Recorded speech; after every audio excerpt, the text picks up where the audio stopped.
Hello, my name is Pranit Shingare and my roll number is 2401297. In this video, I'm going to discuss about the pressing economic issues that affects millions of Indians, the rising cost of housing and growing burden of traffic congestion in our cities.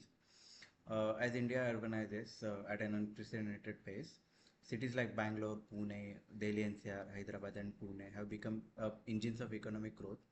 However, they are also facing alarming crisis of skyrocketing housing prices and crippling traffic congestions, both of which pose significant economic and social challenges to our to our economy. Over the past 5 years, housing prices have surged by an average of 45% across all major seven cities that I have mentioned. Bangalore has alone seen price rose by 57%. The similar kind of growth in Hyderabad's Kokapet area saw an 89% of price jump, which is significant, making home ownership increasingly unaffordable for middle income people. What does this mean for our country? When people spend disproportionate share of their income toward housing, their disposable income shrinks and leading to lower consumer spending, which in turns hamper the economic growth.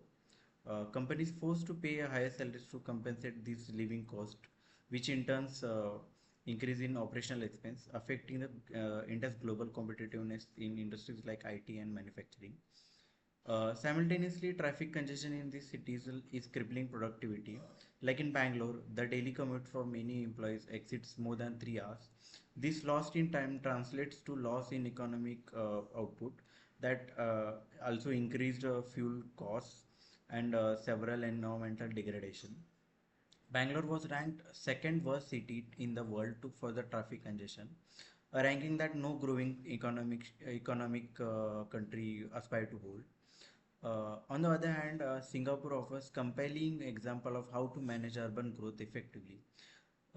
Through strict land use policies, congestion pricing, and world-class public transport system, Singapore has controlled real estate speculation and minimized traffic congestion. India must take note of these lessons. In the short term, what India can do is to encourage remote and hybrid work models to immediately reduce the peak hour congestion. India can expand public transport subsidies and improve last mile connectivity to increase metro and bus usage. India can also develop satellite cities and decentralize the business hubs to reduce the pressure on city centers, like we had seen in the Hyderabad's case. Of India can offer incentives and faster approval for the affordable housing projects uh, near the mass transit corridors. In the long term, India can also invest in technologies like AI to manage the traffic and optimize the signals and ease the congestion. Uh, and also, for this implementation, there are multiple challenges that can be faced. The bureaucratic red tape and land acquisition disputes delays the urban infrastructure projects. The public also reluctant to shifts from private vehicles to public transport due to service inefficiencies, which India can work upon. Real estate lobby opposes the affordable housing measures that could reduce their profit, which is also the major challenge for this.